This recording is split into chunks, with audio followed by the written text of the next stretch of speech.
जय श्री राम भाइयों। और भाइयों कैसे हो भाई? अपना घर पे रहो, अपना ध्यान रखो।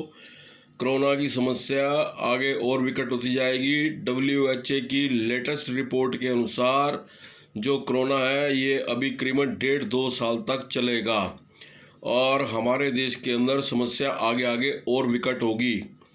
हर रोज़ देश के अंदर करीबन 1,000 आदमी कोरोना से इन्फेक्टेड होकर मर रहे हैं और दिल्ली के अंदर 25 से 50 के बीच में आदमी डेली कोरोना से इन्फेक्टेड होकर मर रहे हैं। तो मेरा आपसे निवेदन है, कृपया करके सावधानी बरतें, सरकार की बातों में मत आएँ। अभी हो सकता है थोड़े दिनों में आपके मेट्रो भी चालू हो जाएगी, बाज़ार भी खुल गए हैं दिल्ली के अंदर और धीरे धीरे सब चीज़ें खुलती जाएंगी, मगर आप अपना सेफ्टी को लेकर चलें और अपना और अपने परिवार का ध्यान रखें। दूसरी, आजकल जो हमारे सोशल मीडिया पे भी और हर चैनल के ऊपर सुशांत के मैटर को लेके स्टोरी चल रही है, CBI अपनी जांच कर रही है।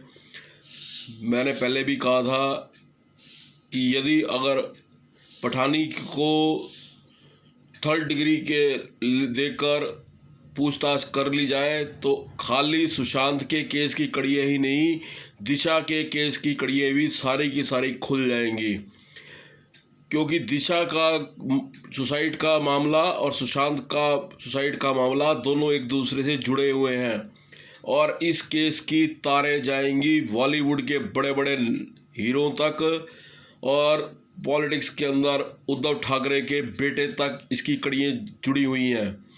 और अगर CBI ने अपनी ईमानदारी से सही तरीके से इसकी जांच करी और सही निर्णय तक पहुंची तो आपको बहुत बड़ा खुलासा सुनने को देखने को मिलेगा। दूसरा, जो सुशांत की जिस हॉस्पिटल के अंदर पोस्टमार्टम हुआ था, कुपर हॉस्पिटल, वो हॉस्पिटल भाइयों उद्धव ठाकरे का है।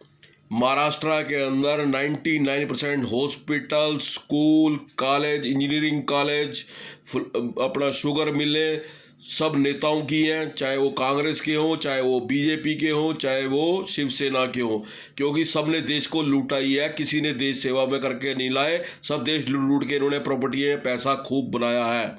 मगर विडम्बना ये है, मैंने आपको पहले भी एक बार कहा था कि CBI को आप 100% भगवान मत मान लो। चाहे अशोक चौहान का मामला हो घोटाले का, CBI ने जांच करी, रिजल्ट अभी तक कुछ नहीं आया और वो आज मंत्री बन के बैठा हुआ है। आरुषि का केस देख लो, रिजल्ट 0/0 निकला था। जिया खान का केस देख लो, रिजल्ट 0/0 निकला था। तो मेरा आपसे निवेदन है, CBI को भगवान मत मान लो, ये भी हमारी तरह इंसान ही है। हर इंसान इस दुनिया के अंदर बिकाऊ है, इसलिए 100% गारंटी लेकर मत चलो। फिर भी जो ये CBI आज जांच कर रही है, इसके पीछे 2 कारण थे जो CBI ने जांच अपने हाथ में ली है। पहला कारण तो ये था कि जो सोशल मीडिया के ऊपर हम और आप लोगों का जो दबाव था, उसके कारण CBI को आना पड़ा। दूसरा, आने वाले समय के अंदर बिहार के अंदर चुनाव है, उस चुनाव को देखते हुए बिहार सरकार और सेंट्रल गवर्नमेंट चाहती थी कि सुशांत का केस CBI के पास आ जाए। ऐसा नहीं था कि सुशांत के साथ इनकी सहानुभूति है, मेन सहानुभूति है वोटों के साथ में। अगर इतनी सहानुभूति होती तो मेरा कहना है, जब साधुओं की लिंचिंग हुई थी वो उस टाइम पे ये सरकारों की सहानुभूति कहाँ गई थी। आज भी अगर सेंट्रल गवर्नमेंट चाहे तो पिटीशन लगा के साधुओं की लिंचिंग के मामले को CBI के केस के लिए अपील कर सकती है सुप्रीम कोर्ट में जाके। मगर सेंट्रल गवर्नमेंट जब तक नहीं जाएगी, जब तक उसके पिटीशन नहीं लगाएगी, जब तक साधुओं की लिंचिंग का मामला CBI के पास नहीं जाएगा। सरकार चाहे सेंट्रल गवर्नमेंट तो जा सकती है। तीसरा विषय जो था हमारा, जो दिल्ली के अंदर एक मंगोलपुरी के अंदर एक मस्जिद बन रही थी। दूसरा, विवेक विहार के अंदर एक मंदिर के अंदर एक क्रिश्चियन के द्वारा, जो उस हिंदू धर्म की मंदिर की कमेटी का मेंबर भी था, उसके द्वारा यीशु महाराज की और इसकी और उसकी क्रिश्चियन धर्म से रिलेटेड मूर्तियां उसने मंदिर में लगाई थी, जिसके खिलाफ वहाँ के लोकल लोगों ने इकट्ठे होकर प्रोटेस्ट किया, एफआईआर दर्ज करवाई और मूर्तियों को हटाने के लिए मांग रखी है। एफआईआर हो गई है। और दिल्ली के मंगोलपुरी के अंदर जो मस्जिद बन रही थी अनऑथराइज जगह पे, डीडीए की जगह पे, वहाँ के लोकल लोगों ने मिलकर आवाज़ उठाई, नतीजा ये हुआ मस्जिद निर्माण बंद हो गया है। तो मेरा आपसे ये बताने का तात्पर्य ये है कि दिल्ली के अंदर चाहे का मामला हो, चाहे कहीं का भी मामला हो, वहाँ का लोकल तबका जब तक जागरूक नहीं होगा, कोई हिंदू संगठन ना तो आया ना कभी आएगा। और दूसरी बात, जब विवेक विहार के अंदर मंदिर में मूर्तियों का मैटर हुआ, उस मैटर को लेके हमारे दिल्ली का कोई भी ब्राह्मण पंडित, मंदिर का पुजारी, किसी ने इसके खिलाफ प्रोटेस्ट नहीं किया, कोई इसके खिलाफ नहीं आया, कोई हिंदू संगठन के खिलाफ नहीं आया, कोई बजरंग दल, शिवसेना, ये दल, वो दल, कोई इसके खिलाफ नहीं आया। आखिर लोकल तबके को ही खड़ा होना पड़ा और उसके खिलाफ एफआईआर करनी पड़ी। इसीलिए मैं आपसे बार बार कहता हूं भाइयों, अपने आज देखो कोरोना का समय चल रहा है, एक तरफ कोरोना है, दूसरी तरफ बाढ़ आई हुई है, हर एक आदमी परेशान है, रोटी के लाले पड़े हुए हैं, बेरोजगारी होती बढ़ती जा रही है, काम धंधे लोगों के रहे नहीं, हालत बद से बदतर हो गई है।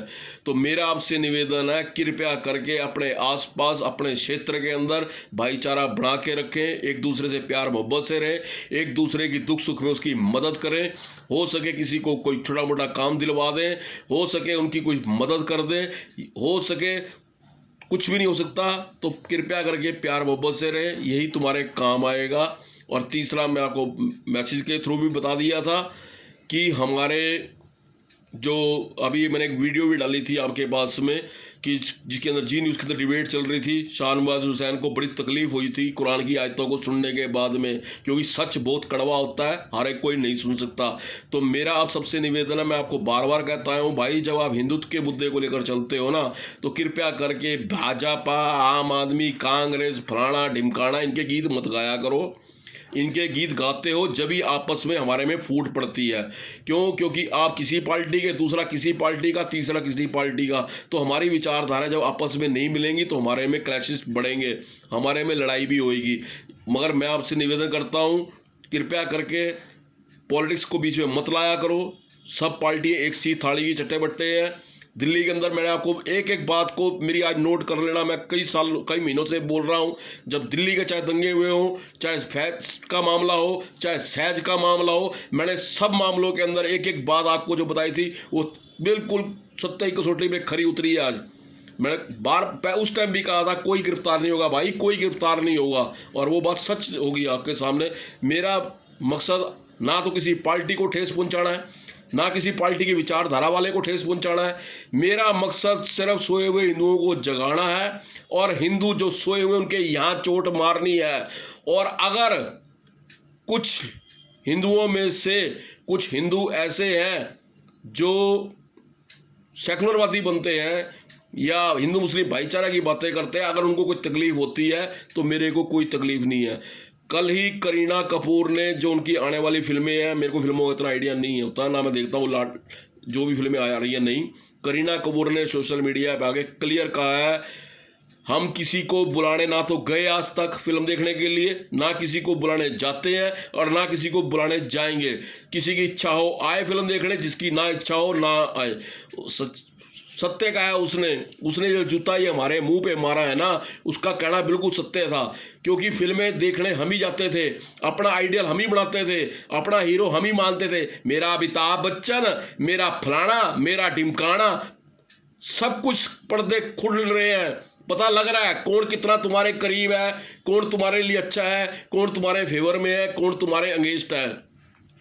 जब फिल्मों वाले, बॉलीवुड वाले हिंदुओं को अपनी जुत्ती पे लायक समझते हैं और उनकी धर्म के खिलाफ फिल्में बनाते हैं, उसके बावजूद भी हम उनके जाके फिल्में देखते हैं और उनको अपना आइडियल मानते हैं, तो डूब मरना चाहिए उन हिंदुओं को जो उन जैसे कुत्तों के जाके देखते हैं। और मैंने 2 दिन पहले एक आलेख भी लिखा था कि बहुत से हिंदुओं में हराम के बीज भी हैं।